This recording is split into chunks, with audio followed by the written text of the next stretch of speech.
नमस्कार, मैं संदीप तिवारी। पेट एग्जाम के लिए बस एक लास्ट प्रयास, 5 मॉडल पेपर का एकदम एग्जाम वाली फीलिंग। और आज हम पहले मॉडल पेपर को हल करने जा रहे हैं। 25 में 25 का वही पैटर्न जैसा एग्जाम में आपको फेस करने को मिलेगा। एक गेस पेपर भी है, मॉडल पेपर भी। आप इसको जिस तरह से भी जज कर रहे हो, जिस तरह से ऑब्जर्व कर रहे हो, सेम वो समझ लीजिए कि वह एग्जाम की जो एकदम अंतिम अप्रोच हो सकता है मैं आपको प्रोवाइड कर रहा हूं।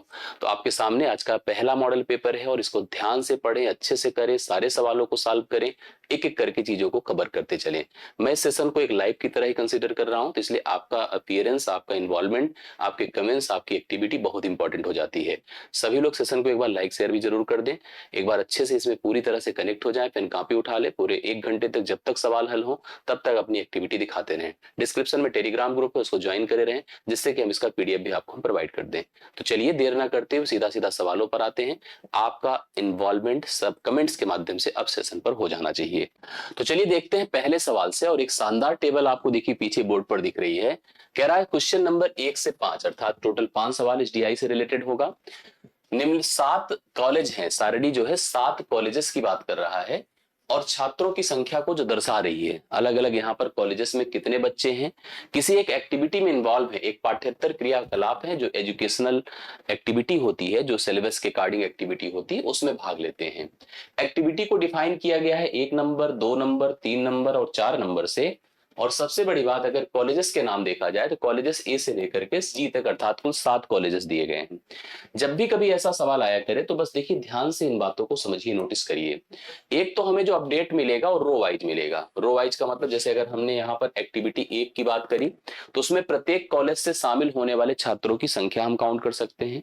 दूसरा, अगर हम किसी कॉलेज की बात करें, किसी कॉलेज की बात करें, चाहे जिस कॉलेज को आप पकड़ लें, जैसे डी को पकड़ लिया, तो उस कॉलेज डी से प्रत्येक एक्टिविटी में भाग लेने वाले छात्रों की संख्या निर्धारित कर सकते हैं।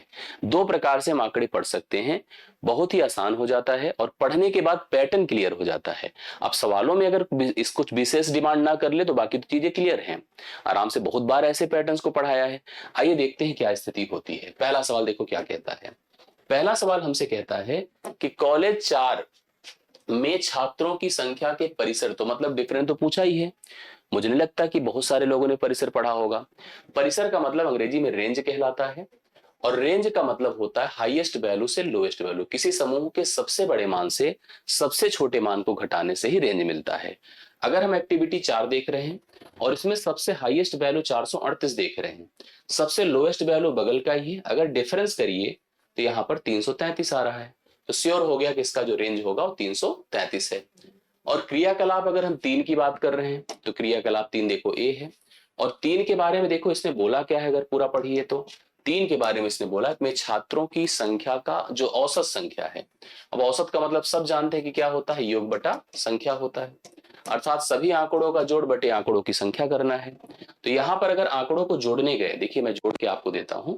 सबसे पहले 3 डिजिट के आंकड़े देखो, 100, 200, 300, 3 5 8, 8 4 12, 12 1 1300। मैंने 1300 कर दिया। 2 डिजिट के आंकड़ों को ऐड करिए, 60, 30, 90, 20, 110, 110, 70, 180, 180, 40, 220, 220, 20, 240, 240, 50, 290 हो गया। करेक्ट है।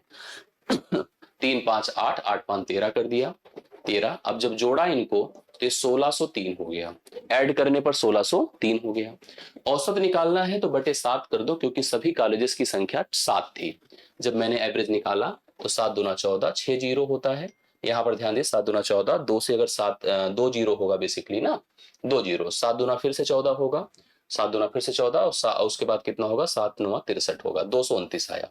7 दूना 14, 2 जीरो मतलब 20 है, फिर 7 दूना 14, 6 जीरो, 7 9 63, 229 आ गया इसका एवरेज। इन दोनों का डिफरेंस करना है तो 229 इसमें से घटा दीजिए। 13 से 9 4 होता है, जीरो होता है, 104 आ जाएगा। 104 देखो सी ऑप्शन में इसका राइट सोल्यूशन आपको दिख रहा है। इस सवाल के लिए करेक्ट आंसर है, पहला सवाल डन होता है। दूसरा सवाल देखिए क्या कहता है। दूसरा सवाल पढ़ते हैं। कह रहा क्रियाकलाप 2 में छात्रों की संख्या का क्रियाकलाप 4 के छात्रों की संख्या के 7% कितना है। तो हमें ऐसे में क्रियाकलाप 2 के सभी छात्रों को जोड़ना होगा और क्रियाकलाप अगर हम कह दें 4, क्रियाकलाप 4 के सभी छात्रों को जोड़ना होगा। दोनों को जोड़ करके कंपेयर करना है, फिर परसेंटेज डिफाइन करना है। आइए देखिए, सबसे पहले इसकी बात, 100, 200, 300, 3 2 5, 5 1 6, 6 1 7, 7 2 9, यह संख्या कितनी हो गई, 900। इसकी बात करिए, देखिए कितना आता है, 3 1 4, 4 4 8, 8 1 9, 9 3 12, 12 2 14, 14 1 15, 1500 कर दीजिए। क्लियर है? 10 50 60, 60 30 90, 90 80 170, 170 80 250, 250 20 270। अब थोड़ा सा सिंगल जो यूनिट डिजिट है उसको ऐड करिए। 7 5 12, 12 8 20, 20 5 25, 25 5 30, 30 ऐड करिए, 300 हो जाता है। 300 और 1500 मिलकर के 1800। अगर इसमें सभी छात्रों की संख्या 900 है और इसमें सभी छात्रों की संख्या 1800 है, तो कन्फर्म है कि आधा है, और आधा कितना होता है, 50% होता है। तो डी ऑप्शन तो राइट सोल्यूशन होता ही होता है इस सवाल का। बट अगर नहीं समझ में आता है तो जिसको परसेंट बनाना होता है उसको 100 से गुणा करते हैं, और जिसका बनाना होता है उससे भाग करते हैं, तो अपने आप कंफर्म हो गया 50% आएगा। तो 50% हम लोग यहाँ पर डी ऑप्शन को इसका सही उत्तर सेलेक्ट कर सकते हैं। राइट सोल्यूशन आपके सामने है। थर्ड क्वेश्चन पर आइए। क्रियाकलाप 3 से संबंधित आंकड़ों की माध्यिका। देखो माध्यिका क्या है? माध्यिका मीडियन कहलाती है, बीच का मान होता है। बीच का मान ही क्या होता है, माध्यिका होती है। माध्यिका के लिए सबसे पहले आंकड़ों को ग्रुप्ड करना होता है। ग्रुप्ड का मतलब होता है बढ़ते या घटते क्रम में, ठीक है, चाहे जिसमें कर दीजिए, बढ़ते या घटते क्रम में, ठीक है, या घटते क्रम में। अब बढ़ते या घटते क्रम में, उसके बाद फिर एक चीज और देखिएगा, अगर आंकड़ों की संख्या ऑड है, ऑड का मतलब विषम है, तो हम लोग माध्यिका जो निकालते हैं वो माध्यिका क्या होती पता है? वो होती है n+1 अपान टूथ वैल्यू। जैसे अगर आपको 7 आंकड़े टोटल दिए गए हैं तो आपको देखिए फार्मूला कंफर्म हो गया। इसका मतलब जितने अपने आंकड़े अगर 7 हैं तो 7 + 1/2 करने पर 8/2 अर्थात चौथी वैल्यू माध्यिका हो जाएगी। अब कह रहा है क्रियाकलाप 3, तो क्रियाकलाप 3 आपको दिख रहा है, ये दिख रहा है साफ साफ। हमें सबसे पहले ध्यान देना होगा क्या ये ग्रुप्ड हैं, मतलब व्यवस्थित हैं बढ़ते घटते क्रम में? नहीं है। तो सबसे छोटा कौन है? ये, तो इसको 1 नंबर बना दीजिए। इसके बाद यह है 2 नंबर। और इसमें एक चीज मैं आपको बता दूं, जैसे हमने कहा कि हमारे पास आंकड़ों की संख्या 7 है, भाई टोटल यहाँ विद्यालय 7 है, कॉलेज 7 है, 7 + 1/2 करिए, बटे मतलब 2 मतलब 8/2 अर्थात फोर्थ वैल्यू। फोर्थ वैल्यू मतलब चौथी वैल्यू इसकी माध्यिका है। तो चौथी वैल्यू मतलब पहली वैल्यू, दूसरी वैल्यू, दूसरी वैल्यू, तीसरी वैल्यू, सीक्वेंस देखते चलिएगा, तीसरी वैल्यू, चौथी वैल्यू। चौथी वैल्यू कितनी है बताएं? चौथी वैल्यू, जैसे हम लोग को यही ध्यान देना है, हमको छोटे से बड़े की तरफ जाना है, तो सबसे पहले 65 दिखा, करेक्ट है, सबसे पहले 65 दिखा, फिर हमें 75 दिखा दूसरे नंबर पर, फिर हमें तीसरे नंबर पर 130 दिखा। 130 के बाद, अच्छा 130 के बाद ए नहीं होगा चौथा, देखिए चौथा ए होगा, 153 होगा क्योंकि उससे भी छोटा है। तो आपका जो माध्यिका यहाँ पर निकल करके सामने आपके पास आ रहा है वो सी ऑप्शन में है। 153 इस सवाल का राइट सोल्यूशन होगा, जो आपको थर्ड क्वेश्चंस के लिए सही विकल्प सी ऑप्शन दिख जाएगा। तो सी ऑप्शन आप लोग नोट कर लें, करेक्ट है, इस सवाल का सही उत्तर है। नेक्स्ट क्वेश्चन पर आओ, देखो क्या कहता है। वह कॉलेज कौन सा है जिसमें छात्रों की सबसे कम संख्या पाठ्येतर क्रियाकलापों में हिस्सा लेती है? तो ये बहुत इजी है। इसके लिए हमें कॉलेजेस में सभी विद्यार्थियों की संख्या जोड़नी है, वो भी सारे कॉलेजेस को नहीं जोड़ना है। जैसे अपने पास यहाँ पर तो 7 विद्यालय हैं, बट अगर विकल्प के हिसाब से जाए तो हमें डी कॉलेज लेना है, हमें जी कॉलेज लेना है, हमें एफ कॉलेज लेना है, हमें ए कॉलेज लेना है। हमें जिसको नहीं लेना है वो ए है, सी है, ई है। तो हमें इन्हीं के कॉलेजेस के बच्चों को ऐड करना है। ऐड करके भी निर्धारित हो सकता है, और एक तरीका और भी हम आपको बता दें, जैसे कुछ इस प्रकार से हम एक्टिविटी के हिसाब से नोटिस कर लें कि किसी एक्टिविटी में किस कॉलेज के सबसे ज्यादा बच्चे शामिल हो रहे हैं, तो अपने आप निर्धारित हो जाएगा। और वर्बल भी देख करके जा सकते हैं, जैसे 2 1 3, 3 3 6। अब 6 का मतलब 665, 65 10 75 7 82, तो 682 आप लिख सकते हो। जैसे अगर ऐसे जाना चाहो तो फिर अप्रोक्सीमेटेड भी जा सकते हो, कोई ऐसा नहीं कि पूरा जोड़ के ही आप जाओ। अब जैसे ये है 100 100 200 300, 375 380 हो गया, बहुत कम है, आप देख पा रहे हैं यहाँ पर। हमें क्या निकालना है? सबसे कम देखना है, आपको दिख भी जाएगा अभी। 3 1 4 4 2 6 6 2 8। अब आप देख रहे हो बहुत ज्यादा हो रहा है।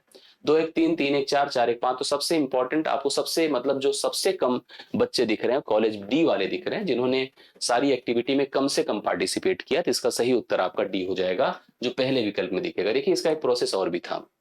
जैसे हम अगर एक्टिविटी 1 लेते, तो आप बताओ एक्टिविटी 1 में सबसे कम बच्चे किस विद्यालय से आए? 200, 100, 300, तो मतलब डी से आए, करेक्ट है, डी से आए। एक्टिविटी बी में, एक्टिविटी 2 में सबसे कम बच्चे कहां से आए? सब जगह से कम कम आए, मतलब सब जगह से बराबर आए, लेकिन इसमें भी अगर देखा जाए तो डी तो है ना। फिर इसमें देखिए थर्ड में मतलब क्रियाकलाप 3 में सबसे कम बच्चे आ रहे हैं कहां से, मतलब आ रहे हैं यहाँ पर 65 बच्चे आ रहे हैं कॉलेज ए से, तो यहाँ पर ए हो जाएगा। इसके बाद आता है कॉलेज 4 एक्टिविटी 4, सबसे कम बच्चे आ रहे हैं देखिए डी से, तो डी का जो फ्रीक्वेंसी है, फ्रीक्वेंसी सबसे ज्यादा है, इसलिए डी के बच्चे जो एक्टिविटीज में भाग लिए हैं वो सबसे कम है। तो राइट सोल्यूशन यहाँ पर पहला ऑप्शन है, कॉलेज का नाम है डी। क्रियाकलाप देखो पढ़ो, क्रियाकलाप 2, क्रियाकलाप 2 ए वाला है। क्रियाकलाप 1 में छात्रों की कुल संख्या का अनुपात, देखो सबसे पहले 2 को रखना है, 2 वाला देखिए आंकड़ा है 100 200 300 3 4 4 1 5 5 4 9, ये बच्चों की संख्या कितनी बताएं, 2 में 900 है।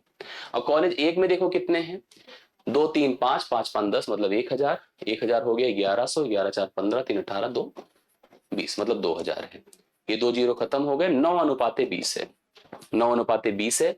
जो बी ऑप्शन में इस सवाल का राइट सोल्यूशन दिया है, इस सवाल का करेक्ट आंसर 9:20 क्या होगा, 20 होगा।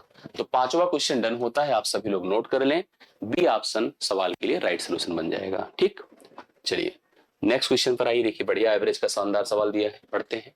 सोमवार, बुधवार और शुक्रवार का औसत तापमान 41 डिग्री सेल्सियस है। कब कब, मंडे, वेंसडे एंड फ्राइडे का जो एवरेज टेम्परेचर है 41 डिग्री सेल्सियस है, एवरेज है, ध्यान रखिएगा। एवरेज का मतलब योग बटा संख्या है, योग निकाल सकते हैं, अगर आपको योग करना है तो गुणे 3 कर दें। अगर हमें जोड़ के बताना है कि सभी दिनों में अर्थात सोमवार, बुधवार और शुक्रवार का कुल तापमान का योग अगर करना है तो 3 1 के 3 3 4 के 12 123 डिग्री सेल्सियस था। सही तो है, कर लेते हैं। कह रहा बुधवार, गुरुवार और शुक्रवार, वेंसडे, थर्सडे एंड फ्राइडे, बुधवार देखिए लिखा होगा, बुधवार, गुरुवार और शुक्रवार, बुधवार, गुरुवार, शुक्रवार का औसत तापमान कितना था बताएं, 42 डिग्री सेल्सियस था। इसका भी योग करना है तो कर सकते हैं, आप कर सकते हैं कि नहीं, 3 दूना 6 3 चौके 126 डिग्री सेल्सियस है। यदि बृहस्पतिवार का तापमान 43 था, ये 43 था, ये 43 था, तो हमसे सोमवार का पूछा था। अगर आपको यहाँ ये 43 दिख रहा है तो आप यहाँ पर बुधवार और शुक्रवार मतलब बुधवार प्लस शुक्रवार का टेम्परेचर निकाल सकते हैं, इससे घटा करके 126 से अगर हम 43 घटा देते हैं, 6 से 3 3 होता 12 4 83 डिग्री सेल्सियस हो जाएगा। और आपको निकालना क्या है एक्चुअली, सोमवार का टेम्परेचर। तो सोमवार का निकालना है तो आपने देखा कि Monday plus Wednesday plus Friday जो आपको 123 दिया हुआ था, अब इसमें भी वेंसडे प्लस फ्राइडे ये आपको कितना दिया है, 83 दिया है। ठीक है, 83 इसमें से घटाएं, 83 घटाएं तो कितना हो जाएगा, 0 12 से 8 4 40 डिग्री हो जाएगा। देखिए आपको डी ऑप्शन में राइट सोल्यूशन दे रहा है, सोमवार का जो टेम्परेचर होगा वो 40 डिग्री सेल्सियस होगा। ये छठा सवाल आपका डन होता है, राइट सोल्यूशन आप लोग नोट कर लें, कंफर्म कर लें, यही आपका उत्तर है। ठीक, नेक्स्ट पर आइए। ये देखिए सर्च इंडिसेस का एक सवाल आपको बनता ही बनता दिखेगा। ठीक है, थोड़ा सा इस स्तर का भी देख लें, आप नोटिस करेंगे तो सबके बेसिस सेम है। करेक्ट, हमसे एक्स का मान पूछा है, अगर दो नंबर मल्टीप्लाइड हैं ए की पावर m और ए की पावर n के रूप में, बेसिस अगर सेम है तो इनका जो पावर होगा वो ऐड हो जाएगा। करेक्ट है, हम यहाँ पर क्या लिख सकते हैं, 3/5 की पावर 3 और -6 -3 होता है, बराबर 3/5 की पावर आपका 2x - 1 होगा। और आपको ये भी जानकारी हो कि ए की पावर अगर हम m है और ए की पावर n है तो यहाँ पर बेसिस सेम होने पर पावर भी इक्वल हो जाते हैं। तो -3 = 2x - 1 है, अर्थात हम लिख सकते हैं कि 2x - 1 = -3, 2x = -3 + 1 है, तो 2x = -2 है, x = -1 है। तो -1 आपको डी ऑप्शन में दिख रहा है और आपके कमेंट्स भी आ रहे हैं। तो राइट सोल्यूशन आपका कितना है बताएं, यहाँ पर दिख गया होगा कितना है, बोलिए, डी ऑप्शन है, -1 है। नेक्स्ट देखो, इसको समझो क्या कहता है, देखिए पढ़िए। 8 से 12 4 DI दी गई ग्राफ का सावधानी पूर्वक अध्ययन करेंगे, बिल्कुल करेंगे, और प्रश्नों का उत्तर देंगे। देखिए कुछ देशों के नाम है, अमेरिका, ब्रिटेन, रूस, फ्रेंच, दक्षिण कोरिया, जापान, कनाडा, जर्मनी, चीन और अमेरिका, ऑस्ट्रेलिया। यहाँ पर कुछ आंकड़े दिए गए हैं, क्या है अब सवाल पढ़ने से क्लियर होगा, देखने से तो बहुत कुछ क्लियर हो रहा है ना। पढ़ो, समस्त देशों का सॉफ्टवेयर अनुसंधान पर औसत व्यय, मतलब ये जो काम हो रहा है ना, उस सॉफ्टवेयर अनुसंधान पर औसत खर्च अलग अलग देश कर रहे हैं। अब इसने हमसे कहा समस्त देशों का, सभी देशों का देखना है, तो सभी देशों को जोड़ करके देशों की संख्या से भाग करना है, तब तो औसत व्यय हमें कंफर्म होगा। क्लियर? तो जोड़ना चाहिए हम लोग को प्रॉपर। देखिए कैसे जोड़ते हैं। जोड़ने के लिए भाई देखो सिंपल, हमें करना तो कुछ ना कुछ प्रयास अच्छे से करना होगा तभी आएगा, नहीं तो फिर जैसे कंफ्यूजन देता है इस तरह का जब आंकड़ा होता है। फिलहाल ऐसी कोई बहुत इशू नहीं है। जैसे हम पहले मतलब दशमलव छोड़ देते हैं पहला काम, या चाहो तो ले लो, कोई फर्क नहीं है, ले ही लेते। देखिए कैसे दशमलव ले लेते हैं ना, कि छोड़ दें जो कहिए आप लोग भी सजेस्ट करते रहो, आंसर देखो कितना आता है। अगर हम छोड़ देते हैं तो पहले देखिए 30 30 60 60 40 100 100, देखिए 30 30 60 60 40 100 100 140 140 50 190 190 50 190 50 240 240 50 कितना होता है 240 और 50 290 हो गया। 290 70 360 360 और 80 440 440, और अगर हम इसकी बात कर दे पूरा का पूरा 100 ले लेते हैं तो 540 हो गया। करेक्ट है, 540 हो गया। ये टोटल ऐड हुआ। अभी एक बार हम वेरीफाई करेंगे, ऐसे मतलब छोड़ेंगे नहीं, हमको समझ में आ रहा है चीजें गलत ना होने पाए आप लोग की। ठीक है, चलिए अब हम लोग यूनिट डिजिट देते हैं। दशमलव अभी भी छोड़ा है, 5 1 6 6 8 14 14 4 18 18 4 22 22 7 29 29 8 29 8 37 37 5 42 42 कर देते हैं। करेक्ट, मतलब एक प्रकार से 582 हो गया इनके हिसाब से। दशमलव देखो 6 है, 7 13 है, 13 5 18 है, 18 5 23 है, 23 4 27 है, 27 6 33 है, 33 2 35 है। 35 का मतलब 3.2 है, 3.2 है, अर्थात 585.2 है। अब 585.2 संख्या 1 2 3 4 5 6 7 8 9 10 से भाग करना है। अगर 10 से भाग करेंगे तो मेरे हिसाब से तो आ ही गया भाई 58.52 विकल्प में। कहीं से लमसम थोड़ा बहुत है मिस्टेक मुझे जहां तक लगता है, तो यहाँ पर तो आंसर अपने मिल ही चुका है, बट हम चाहेंगे एक बार आप वेरीफाई कर लो प्रॉपर, ठीक है, जिससे कि एकदम क्लियरिटी रहे, पता चले बाद में कंफ्यूजन होता है ना। आइए देखते हैं। दशमलव की बात करो 6 2 8 8 4 12 12 5 17 17 5 22 22 7 29 29 6 35, ये 35 था यार इसीलिए यहाँ हुआ था ना ये। चलो 35 के 5 हासिल 3, करेक्ट है। चलो 3 3 5 8 8 1 9 9 8 17 17 4 21 21 4 25 25 7 32 32 8 40 40 5 45 की 5 हासिल 4 ना 4। चलिए देखिए यहां तक तो कंफर्म हो गया मेरे ख्याल से सबको क्लियर। 4 3 7 7 3 10 10 4 14 14 4 18 18 5 23 23 5 28 28 5 33 33 7 40 40 8 48 48 की 8 हासिल 4 है, और आप समझ गए होंगे 4 1 5 है, बिल्कुल सही है। और ये दशमलव में था, यहाँ पर 10 से और भाग करने पर डी ऑप्शन इसका राइट सोल्यूशन हो रहा है। डी ऑप्शन सही है ना, बिल्कुल। क्योंकि कभी कभी क्या होता है ना कि बड़ा बड़ा आप क्रिटिकल कर लोगे लेकिन छोटी छोटी चीजों में आप कंफ्यूज हो जाओगे। ऑस्ट्रेलिया की अपेक्षा रूस ने कितने प्रतिशत सॉफ्टवेयर अनुसंधान पर अधिक व्यय किया? ऑस्ट्रेलिया की तुलना में हमें किसको कंपेयर करना है? रूस को। रूस का देखिए 78 है अभी जो अमाउंट जैसे दिया हो, और ऑस्ट्रेलिया का 30 है। 30 से 78, 30 से 78 मतलब डबल से ज्यादा, तो 100% से अधिक आएगा, और सारे ऑप्शंस दिए हुए हैं। कितना ज्यादा है बोलिए? 30 40 70 होता, 48 बढ़ा है। 48 48 गुणे 100 बटे आप क्या कर दें 30 कर दें, ठीक है। देखिए ये 6 से करिए 6 पंचे 30 6 अठे 48, 5 से करिए 5 बीस में 100 20 अट्ठे कितना होता है 160%। तो सी ऑप्शन इस सवाल का राइट सोल्यूशन 160% करेक्ट आंसर आप लोग नोट कर सकते हैं। 9वां डन होता है। सवाल देखिए अगला क्या कहता है। सभी देशों का सॉफ्टवेयर अनुसंधान पर औसत निवेश अमेरिका के निवेश से कितने प्रतिशत कम है? अभी ध्यान से सुनो, जैसे अभी हमने सभी देशों का सॉफ्टवेयर अनुसंधान पर औसत व्यय निकाला था, कितना आया था बोलिए? जैसे अभी फर्स्ट हमने जब कैलकुलेट किया था तो 58.55 आया था। सभी देशों का 58.55 आया था। सभी देशों का सॉफ्टवेयर अनुसंधान पर औसत निवेश अमेरिका, अमेरिका को पकड़िए कहाँ है, ये पहला ये सोचो, मतलब सभी देशों का एवरेज 58.55 है और अमेरिका का अकेले 105.6 है। तो यह पूरा जो एवरेज है अमेरिका से कम है, पूरा एवरेज अमेरिका के निवेश से कम है। वही कह रहा है कितने परसेंट कम है, और लगभग सब नियरर आंसर्स हैं। या चाहें तो थोड़ा सा जैसे 0.55 खत्म कर दें, क्योंकि ये 6 और 0.5 लमसम एक जैसे आंकड़े हैं, समझ रहे हैं। 155 और इसको 58 कह दे 2, और यहां पर अगर देखा जाए 2 बढ़ने से 60 होगा, 42 5 47 बढ़ रहा है, ठीक है 47 बढ़ रहा है अगर देखा जाए तो 47 8 7 15 और ठीक है 5 4 9 1 10 करेक्ट है। 47 गुणे 100 बटे अगर हम 105 करते हैं, ठीक है 105 करते हैं। अब सुनिए सभी लोग, देखिए कितना होता है, जैसे 5 से करें 21 हो गया, 5 से करिए 20 हो गया, अब 21, अब देखिए इसको अगर 47 दूना करिए तो कितना, 2 सते 94, 940 है, बट 21 करें तो 21 चौके 84, 4 बार तो जा रहा, और 4 बार के लिए एक ही विकल्प है राइट सोल्यूशन में। दूर दूर था, हम ट्राई वैसे थोड़ा बहुत हिल मतलब इधर उधर कर सकते थे, लेकिन फिर भी हमने बहुत रिस्क नहीं लिया, फिर भी आप आंसर पर पहुंच रहे हैं, और 45% इसका करेक्ट आंसर आपके सामने है। नेक्स्ट देखो, ब्रिटेन अपने व्यय का 18% सॉफ्टवेयर अनुसंधान पर प्रचार पर व्यय करता है। जो उसने सॉफ्टवेयर अनुसंधान पर खर्च किया है कौन, ब्रिटेन, 80 है, देख रहे हैं ना 80, इसमें से 18% उसने क्या किया, प्रचार पर खर्च किया, एडवर्टाइज कर दिया। तो कनाडा सॉफ्टवेयर अनुसंधान के प्रचार पर कितने डॉलर व्यय करेगा। अब आपको ये लग रहा होगा भाई इसने इसका अपना 18% खर्च किया है प्रचार पर, एडवर्टीजमेंट पर, अब कनाडा को कह रहा है कि वो कितना खर्च करेगा। भाई क्या दोनों एक घर के हैं क्या, मतलब इनको चलाने वाला कोई एक मालिक है नहीं। अगर एक मालिक होता, एक बेस होता, तो सोचा जाता कि इनको हम कंपेयर कर सकते हैं। अभी क्या कर रहा है, क्या नहीं कर रहा है, क्या खा रहा है, कैसे जी रहा, इससे क्या मतलब है। तो इसलिए आंकड़े अधूरे हैं, आप उत्तर निर्धारित नहीं कर सकते हैं। दो अलग अलग देशों की बात हो रही, तो इसलिए बिल्कुल निर्धारित नहीं कर पाएंगे।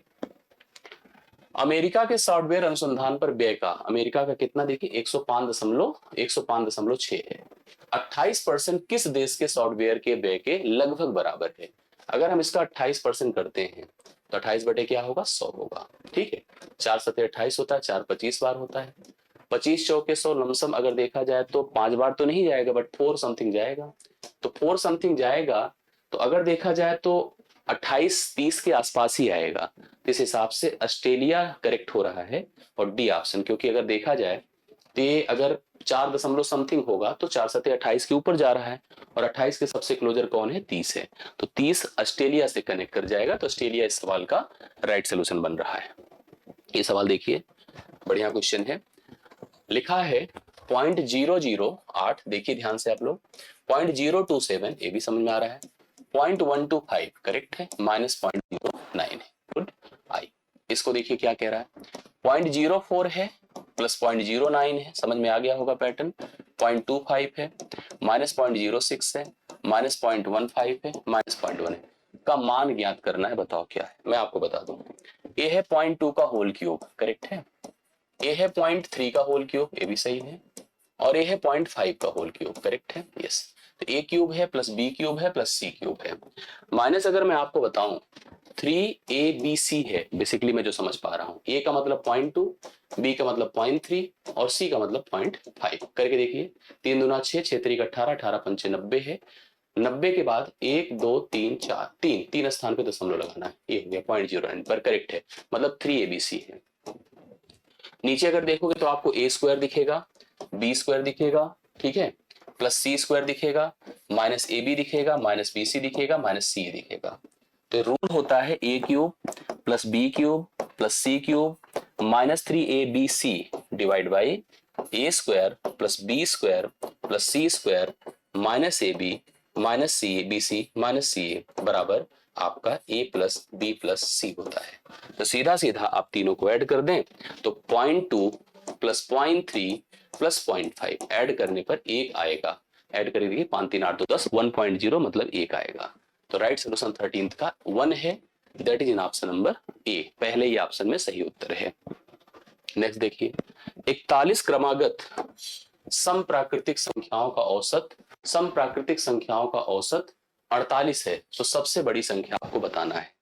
अब सुनिए, अगर मैं कह रहा हूं कि देखिए ऐसे अगर रूल के हिसाब से चलो 41 क्रमागत सम प्राकृतिक संख्या, तो नॉर्मल तब भी नहीं निर्धारित करना, लेकिन इतना जान लीजिए जो मैं आपको बताना चाहता हूं, अगर जैसे इसने क्रमागत संख्याओं की बात करी तो प्राकृतिक संख्याओं में 2-2 का गैप होता है, 2-2 का गैप होता है, और सबसे बड़ी बात इसने हमसे प्राकृतिक बोला है और साथ साथ सम बोला है, और औसत कितना दिया है बोलो, ये औसत ही है, ये एक्चुअली यहाँ पर लिखा नहीं था, अंग्रेजी में देखिए एवरेज है, तो मतलब ये औसत है, औसत है, तो औसत यहाँ पर कितना दिया, 48 दिया है, करेक्ट है।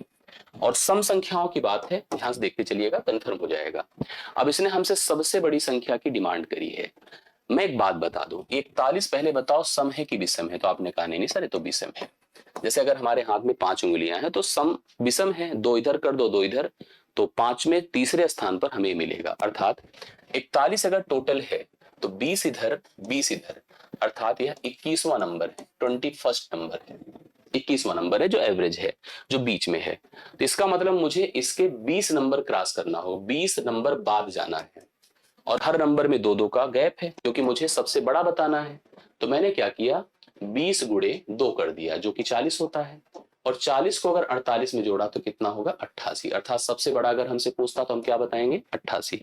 अगर आपको छोटा भी समझना है तो भी आप कर सकते थे, छोटे से भी निर्धारित हो जाता, किसी तरह से भी निर्धारित होता है। बाकी अगर हम प्रोसेस से जाएंगे तो कंफ्यूजन है। और अगर सबसे पहला पूछ रहा होता तो हम 20 गुणे 2 40 घटा देते तो पहली संख्या 8 हो जाती। इस तरह से हम इसको निर्धारित कर सकते थे। सी विकल्प इसका राइट सोल्यूशन आप लोग नोट कर सकते हैं। नेक्स्ट देखिए, एक आपके पास लाइन डायग्राम है, बहुत ध्यान से देखिएगा, समझ में आएगी चीजें। दिए गए ग्राफ में 3 राज्य हैं, एक का नाम ए है, दूसरे का बी, तीसरे का सी, को 2 वर्षों के अंतराल पर कुछ वर्षों में जनसंख्या 10 लाख में दिखाई गई है। उसके नीचे दिए गए प्रश्नों का उत्तर दें। यहाँ पर अगर हम ईयर की बात करें 94, 96, 98, 2000, 2002, 2004 है। राज्यों को नोटिस करो तो ए बी सी है। कलर के हिसाब से आप देख पा रहे हैं कि यहाँ पर पॉपुलेशंस हैं और लाख में, ठीक है, पॉपुलेशंस हैं यहाँ पर दिया गया है, और सबसे 10 लाख में, सॉरी 10 लाख का मतलब 1 मिलियन में। स्टेट है ए, स्टेट ए को पर्पल कलर से, ब्लैक से रेड से स्टेट बी है, और ब्लैक से स्टेट सी है। तो सभी को दिखाया गया। आप यहाँ पर भी ईयर वाइज, जैसे एक ईयर में प्रत्येक यहाँ पर स्टेट में कितनी पॉपुलेशन है, या किसी एक स्टेट की प्रत्येक ईयर में कितनी पॉपुलेशन है, इतना हम लोग को निर्धारित करना है। तो आइए, जो हम लोगों ने निर्देश पढ़ा अब उस पर सवाल को डन करते हैं। सवाल देखिए, पहला क्या बनकर आता है, पूरे निर्देश को आपने अच्छे से रीड कर लिया है। कहता है राज्य ए की जनसंख्या में, अगर हम बात किसकी कर रहे हैं, राज्य ए की, और राज्य ए को आपने कैसे ऑब्जर्व किया है, इस पर्पल कलर वाली लाइन को, जो ये लाइन दिखी जा रही है, कौन सी कलर है, जो आप कह सकते हो। राज्य ए की जनसंख्या में निम्नलिखित में से किस वर्ष उससे 2 वर्ष पहले की तुलना में वृद्धि का प्रतिशत सर्वाधिक था। अब आपको जैसे यहाँ पर अलग अलग वर्ष दिए हैं और लगभग उसी तरह का उपयोग है। जैसे सबसे पहले ऑप्शन के हिसाब से चलिए, 1996 है। उसके पहले 2 साल पहले 1994 था। इसके 2 साल बाद 1998, 2-2 साल का गैप आप ईयर में देख ही रहे हैं। सबसे पहले क्या करो कि 96 देखो, 96 में अगर यहाँ पॉपुलेशन जनसंख्या 30 है, लाख में 10 लाख में हमने कंसीडर करने की बात करी, इसके पहले 20 थी, तो 20 से बढ़ा है 30। हम लोग देखो क्या करते हैं कि हम इंक्रीज नोटिस करते हैं, और किससे इंक्रीज हो रहा है उसको नोटिस करते हैं। इंक्रीज कितना हुआ, 10 का, और किससे हुआ, 20 का, तो 10/20 कर दें, 10/20 कर दे। अगर भिन्न बनाना चाहो तो 1/2 कर सकते हो, क्योंकि बाद में इसी चीज को परसेंट में लिखना है। इसको मैंने 1/2 लिख दिया 1996 का। अभी परसेंट बनाना है तो गुणे 100 कर दे, 50% हो जाए, बहुत आसान डेटा है। हम 98 में आए, 30 से 35 हो रहा है, कितना बढ़ रहा है, 5। किससे बढ़ रहा है, 30 से। 5/30 कर दें तो 1/1 क्या हो जाएगा, 6। अगर परसेंटेज पढ़ने वाले बच्चे होंगे तो बता देंगे 1/6 क्या होता है, 16 सही 2/3%। ये भी समझ में आ रहा होगा। 19, अब इसके बाद देखो अगला क्या है, 2000 में। तो 2000 में इससे काउंट किया जाएगा, 35 से 10 जुड़ेगा, 45 होगा, 10/35 होगा, 5 दूना 10, 5 सते 35। 2/7 का मतलब 28 से ही 4/7 होता है, फिलहाल हम 2/7 ही लिखते हैं। भिन्न अगर है 2/7 तो परसेंटेज लिखो तो 2/7 गुणे 100 कर सकते हो आप। इसी प्रकार से 2002 का हम नोटिस करें, 2002 में देखो 50 है, इससे कहां से बढ़ा है, इससे 2 साल पहले क्या था, 2000 था। कितना बढ़ा है, 5 बढ़ा है। कितने से बढ़ा है, 45 से बढ़ा है। 5 1 के 5, 5 9 45, 1/9 है। अब मुझे इसको करने की जरूरत है क्या मुझे इसको सभी को परसेंट बनाना पड़ेगा। नियम देखो ये होता है कि गुणे सबको 100 करो। गुणे जब 100 करेंगे तो यह 50 होगा, या 16 सही 2/3 होगा, या 28 सही 4/7 होगा, और यह 11 सही 1/9 होगा। एक तरीका तो है, तो आपको समझ में आ ही गया होगा, सर्वाधिक इंक्रीज यही हो रहा है। दूसरा तरीका है, अगर हम इसको भिन्न की तरह सोचे, 1/2, 1/6, 2/7, और यहाँ कितना कर दे, 1/9। देखो यहां पर हम चाहे तो सबका अंश बराबर कर ले, चाहे सबका हर बराबर कर ले। वैसे भी आपके 3 नंबर ऐसे थे जिसके अंश बराबर है, तो अंश ही बराबर करो, ज्यादा बेहतर रहेगा। अगर हम इसको 2 से मल्टीप्लाई कर दे तो यह 2/4 कितना हो जाएगा, 2 से मल्टीप्लाई करो, ऊपर नीचे 2/4 होगा, 2/12 होगा, 2/7 है ही है, यहाँ पर आप देख पा रहे हैं। और यह 2 बटे कितना हो जाएगा बताएं, जैसे अगर सब में कर दे। फिलहाल हमको लग रहा है कि इसको बहुत ज्यादा परेशान होने की जरूरत नहीं, हालांकि ऐसे हो सकता है। अब सबके क्या हो गए बताएं, अंश बराबर हो गए। जब भिन्नों के अंश बराबर होते हैं तो जिसका हर सबसे छोटा होगा वो मान सबसे बड़ा होगा। अब आप चेक कर लो, सबसे छोटा हर 4 ही है, जिसका मतलब सबसे बड़ा यही है। और इसी तरह से हम इस चीज को, इस सवाल को हम सॉल्व कर सकते हैं, जिसमें प्रतिशत का भी उपयोग है, जिसमें भिन्न का भी कंपेरिजन है, बड़ा छोटा निर्धारित करना है। आइए अगले सवाल पर। दिए गए वर्षों में राज्य सी की जनसंख्या 10 लाख में का औसत कितना था। तो हम बात करते हैं किसकी, राज्य सी की, जो ब्लैक कलर से प्रेजेंटेड है। तो हम राज्य सी की सभी पॉपुलेशन को अलग अलग वर्षों में कंसीडर कर लें, जोड़ लें। देखिए जोड़ते हैं सबसे पहले। तो यहाँ पर अपने पास कितना है, 30 40 70 है, 70 40 110, 110 50 160, और इनको भी जोड़ ले तो 70 हो जाएगा। 170 60 230, 230 और 70 305, 300 और 305 मेरे हिसाब से सही। एक बार फिर से देख लेते हैं। 5 5 10 5 15 करेक्ट है, कैरी 1 7 1 8, 8 6 14, 14 5 19, 19 4 23, 23 4 27 3 30, 305 है। बटा कितना कर दें, 1 2 3 4 5 6, 6 से भाग करें। 6 पंचे 30 होता है, 5 होता है, सॉरी यहाँ 6 से भाग कर रहा हूँ। 6 पंचे 30 होता है, करेक्ट है। तो 50 लगा दें, कितना कर दें 50, 5/6, 50 से ही 5/6 आएगा। ये आपके सामने पहला विकल्प है। ठीक, एवरेज करेंगे तो 50 से ही 5/6 आ रहा है। तीनों राज्यों की वर्ष 1994 की औसत जनसंख्या, तीनों राज्यों की वर्ष 1994 यहाँ है, ए है, तीनों पकड़ लीजिए। औसत करेंगे तो पहले औसत का मतलब योग बटे संख्या होता है, तो 30 20 50 10 60 5 65 है। तीनों राज्यों की वर्ष 1994 की औसत जनसंख्या तथा तीनों राज्यों की वर्ष 1998, 98 ए है, ए इसकी औसत जनसंख्या। तो औसत का मतलब इसको भी जोड़िए, 40 40 80 30 70, 40 40 80 30 110, 120 है का अनुपात। देखो औसत का मतलब बटा 3 बटा 3, बटा 3 तो बटा 3 करने की जरूरत इसमें है नहीं, आप समझिएगा भाई। यहां पर क्योंकि सेम अगर ग्रुप है, सेम संख्या है, तो कोई टेंशन नहीं है। बटा 3 इधर, बटा 3 इधर, कोई मतलब नहीं। 30 20 50 10 60 5 65 है। 40 40 80 80 30 110, 110 और 10 120 है। 5 से काटिए 13 बार है, 5 से काटिए 13 बार है, 5 से काटिए 5 दूना 10, 5 चौके 20, 13:24 है। 13:24 आपको विकल्प में दिख नहीं रहा है। तो हम लोगों को जैसे इसने कहा था कि 1994 में औसत जनसंख्या, 98 में औसत जनसंख्या के साथ अनुपात क्या है, क्योंकि संख्या सेम है, क्योंकि संख्या सेम है इसलिए हमको अनुपात करते समय उस औसत को लेकर कोई टेंशन नहीं थी। तो हम लोग आराम से बता सकते हैं कि कोई विकल्प इसमें मैच नहीं करेगा। ठीक है, तो चलिए नेक्स्ट बढ़ते हैं हम लोग यहाँ पर। 96 98 2000 के लिए किसकी किसकी बात कर रहा है, 96 98 तथा 2000 के लिए राज्य बी की औसत जनसंख्या। हमें राज्य बी लेना है, 96 लेना है, 98 लेना है, 2000 लेना है। तो राज्य बी का मतलब लाल कलर, 35 40 50, 50 40 90 30 120 125, तीनों को जोड़िए तो कितना आ रहा है 125, करेक्ट है। कि औसत जनसंख्या का इन्हीं 3 वर्षों के लिए राज्य सी मतलब ब्लैक कलर, तो राज्य सी मतलब ब्लैक कलर का मतलब है 40 45 और 55, ये 100 हुआ, 140 140 है। औसत करेंगे तो बटा 3 आएगा, कोई मतलब है नहीं। तो फिलहाल इसने कहा था तीनों वर्षों की औसत जनसंख्या के बीच अंतर कितना है। पहले ऐसे नॉर्मल अंतर करो, कितना है 15 का, 15/3 कर दे, बाद में औसत निकाल दिया तो 5 आ रहा होगा। कुछ लोग हो सकता है गलती से 15 भी लगा देंगे, लेकिन 5 इसका राइट सोल्यूशन। या तो एक काम करते पहले बटा तीन, लेकिन 3 से कटता नहीं, तो इसलिए सबसे बेहतर है कि पहले अंतर निकाल के तब औसत कर ले। तो राइट सोल्यूशन पहला विकल्प है। 2000 से 2004 तक तीनों राज्यों की कुल जनसंख्या में, 2000 से देखिए ध्यान से, ये है 2004 तक तीनों राज्यों की कुल जनसंख्या का प्रतिशत मतलब वृद्धि पूछ रहा है कि वृद्धि का परसेंट बताओ। ये संख्या टोटल कितनी है बताएं, 150 है, 55 4500 और 150। और 2004 में देखिए कितना है, 70 60 130 140, 140 60 200, 200 है। 50 तिया होता है, 50 चौके होता है, 3 से 4 हो रहा है मतलब 1 है, बढ़ा 1 गुणे 100 आप 3 कर दीजिए। ये 33 सही 1/3% का इंक्रीज है, जो आपको देखिए डी विकल्प डी में दिख रहा है। तो राइट सोल्यूशन इसका 19वें का करेक्ट आंसर आपके पास है। ठीक, नेक्स्ट आइए, ये सवाल देखिए बड़ा शानदार सा है।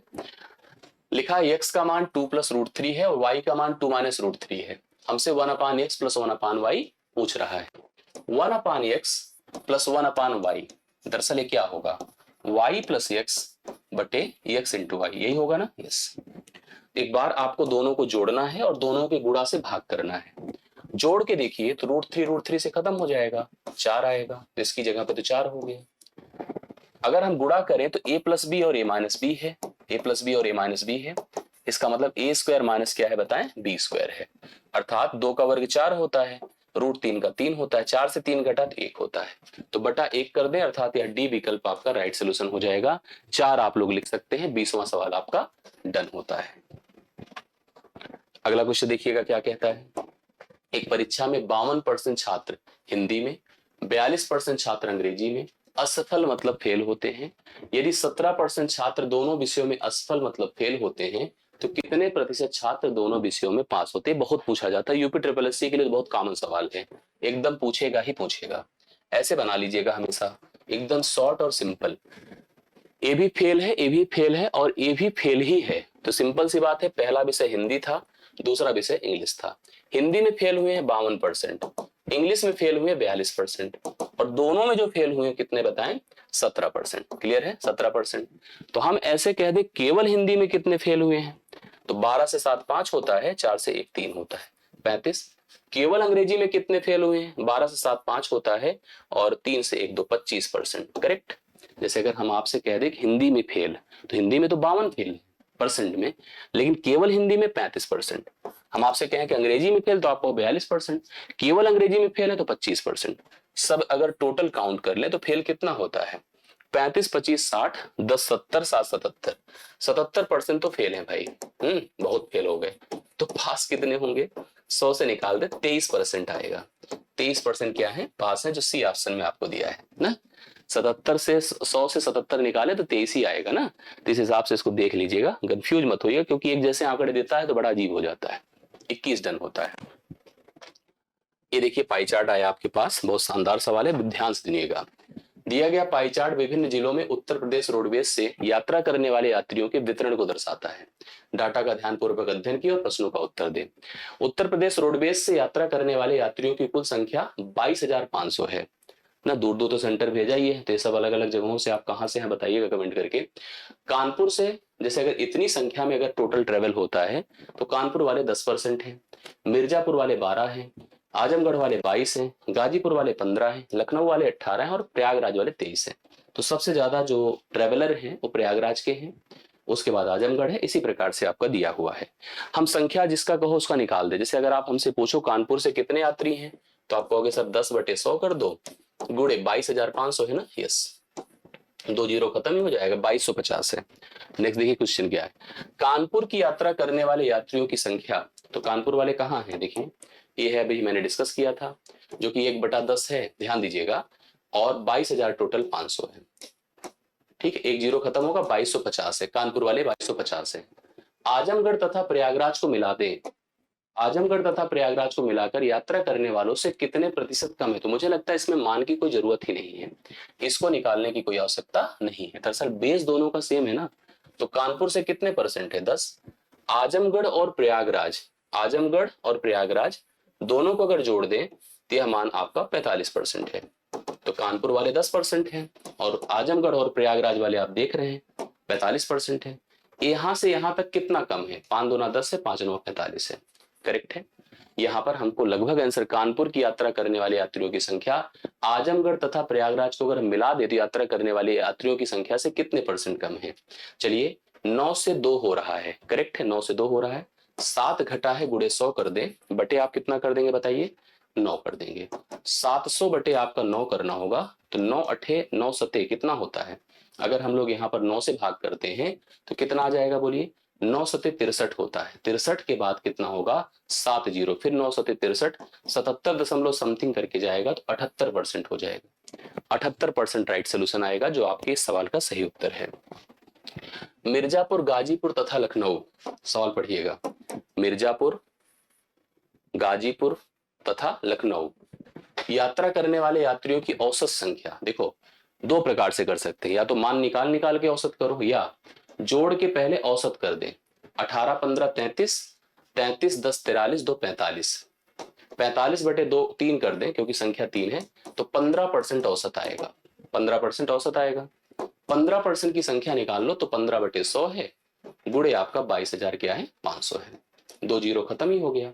15 पचे 75 है, 15 दूना 30, 30 7 37 के साथ हासिल 3, 15 दूना 30 7, 30 3 33, 3375। सी ऑप्शन इसका राइट सोल्यूशन है, करेक्ट है, सी ऑप्शन राइट सोल्यूशन है।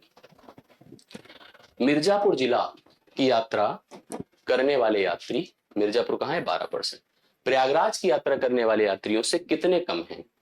प्रयागराज कहाँ है 23, दोनों का डिफरेंस बताइए 11%, 11% मतलब 11/100, पूरे कितना 22,500, ठीक 2 जीरो खत्म, 11 पचे 55, 11 दूना 22, 22 5 27 के साथ हासिल 2, 11 दूना 22, 22 2 कितना होता है 24, 2475। डी ऑप्शन राइट सोल्यूशन है, सही हो रहा है ना? यस। लास्ट क्वेश्चन पे हम लोग आ गए हैं, इसको पढ़िएगा, बहुत बढ़िया शानदार सवाल है। प्रयागराज तथा कानपुर यात्रा करने वाले पुरुषों का महिलाओं से अनुपात, प्रयागराज तथा कानपुर यात्रा करने वाले पुरुषों का महिलाओं से अनुपात 18:5, ये प्रयागराज का है, और कानपुर का कितना है 7:8 है। ये मेल फीमेल का रेशियो दे रखा है इसने। तो कानपुर यात्रा, देखिए कानपुर यात्रा करने वाले पुरुषों, कानपुर से जो पुरुष हैं, पहले देखिए संख्या पढ़ लीजिएगा, पुरुषों का महिलाओं से है तो याद रखना इस बात को, ठीक है। कह रहा कानपुर से हमें पुरुष लेने ए, और प्रयागराज की महिलाएं के मध्य क्या अनुपात होगा, आइए पढ़ते हैं, मैं आपको बताता हूं। देखिए सबसे पहले हम बात करते हैं प्रयागराज की। तो प्रयागराज में संख्या कितनी है 23%, हटा दे, 0 0 खत्म होगा 225, ये है संख्या टोटल प्रयागराज के यात्रियों की, करेक्ट है। अगला क्या है कानपुर, कानपुर तो बड़ा आसान था, 10 गुणे 0 0 खत्म कर दे 225, ये है कानपुर के लोग। तो हमें क्या करना है, प्रयागराज के कानपुर के पुरुष निकालने हैं। तो कैसे निकलेगा, इनके अनुपाती पदों को जोड़े, 8 7 15, 15 बराबर, या हम देखिए आपको बता रहे हैं, जैसे इसका सबसे बढ़िया प्रोसेस ये होता है, जैसे हमें सबसे पहले अनुपात में किसको रखना है, हमें रखना है कानपुर के पुरुष। तो कानपुर की कुल संख्या कितनी है 10 गुणे 225, और पुरुषों का अनुपातिक भाग 7 है, गुणे 7 कर दो, टोटल अनुपाती पदों का जोड़ 8 7 15 है, 8 7 कितना है 15 है, यहाँ 15 कर दो, ऐसे कर दीजिए। तो कानपुर के टोटल लोग, उसमें पुरुष का हिस्सा और टोटल हिस्सा, ऐसे करिए, रेशियो बनाइए। आइए प्रयागराज, प्रयागराज के टोटल लोग कितने हैं 23, टोटल संख्या कितनी है 225, करेक्ट है, 23 गुणे 225। महिलाएं कितनी है 5, और टोटल संख्या कितनी है 18 5 23। बस इसी को हल कर लीजिए, रेशियो बन जाएगा, सरल कर लीजिए अपने स्तर पे। देखिए 23 23 से खत्म, सही है, 15 15 हम में होता है, 15 15 हम में, फिर से 15 15 हम में कर सकते हैं, सही है। और 5 दूना 10 होता है, 5 दूना 10 होता है, तो 7 दूना 14 है और 15 है, तो 14 और 15 का रेशियो है, डी ऑप्शन इसका राइट सोल्यूशन है। कितना आपका सही हो रहा है कमेंट करके बताइएगा। और यह सेशन यहीं पे समाप्त होता है, अच्छे से इसको तैयार कर लीजिए, कंफर्म कर लीजिए, ये सब अपडेट रखे रहना चाहिए, जैसे बताना चाहिए कि हाँ कितना हो पा रहा है, कहीं डाउट है, किसी सवाल में है, कोई चीज नहीं समझ में आ रही तो हमें कंफर्म करते चलिए। अभी के लिए मेरी तरफ से इतना ही, बहुत बहुत धन्यवाद, थैंक यू सो मच, मिलता हूँ नेक्स्ट सेशन में, थैंक यू सो मच।